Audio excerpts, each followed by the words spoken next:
Passengers aren't supposed to be in the boiler room, so watch those furnaces. The captain's ordered full speed ahead, and the boilers are steaming.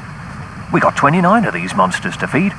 Each one's got 3 furnaces, and we've got 6,000 tons of coal to shovel between here and New York.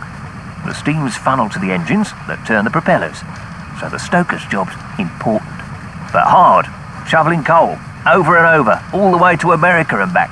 They say the Titanic's the single largest thing to float. I can believe it. All very modern, except for this shoveling, which I've got to get back to. See you later, mate.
I'm a photographer. Did you get a cigar? Smethels tells me we have 8,000 of them on board. These are some of my photos. This lady's Molly Brown of Denver. She was a waitress who married a gold miner who struck it rich. Once a nobody, she now knows everybody. This is Bruce Ismay, the president of the White Star Line. He's the second Ismay to join the family firm. He just came along for the ride on this trip. Left his wife back home in England. Some days I wish I'd left my wife back home in the States. That's Thomas Andrews, the Titanic's designer.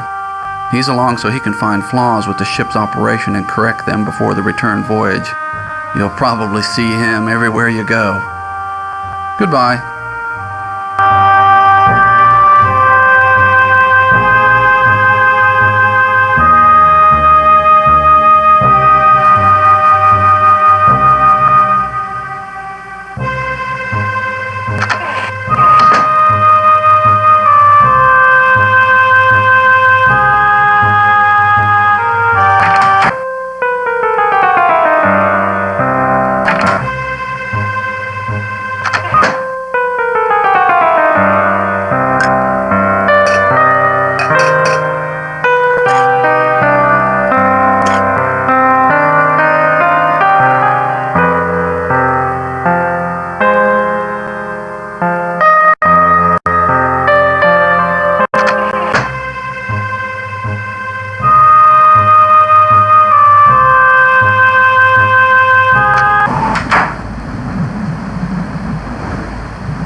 Hello.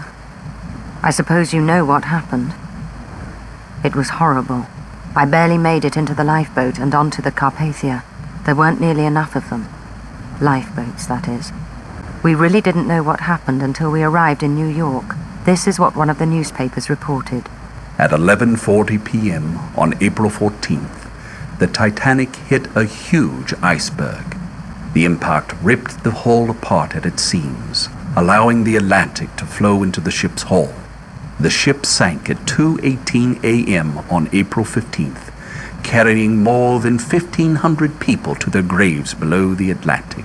Words don't do it justice. The scene at the dock in New York was amazing. Dead silence as we made our way to the mooring. Then pandemonium. I saw Vincent Astor the younger. Somehow he'd made his way on board. He found Mrs. Astor. Mr. Astor went down with the ship. They say the White Star office was mobbed with relatives. So many of them were disappointed. Major Butt died. So did Mr. Guggenheim and young Mr. Andrews. Both of the Strausses went down. Mrs. Strauss refused to leave her husband. Perhaps she was wise. Ismay made it onto a lifeboat and now everyone's calling him a coward. I'll never forget it. It looked as if a huge skyscraper was being sucked into the sea. The Titanic is unsinkable. Only God could sink the ship. We won't sink. This is the 20th century. I was lucky to get off alive.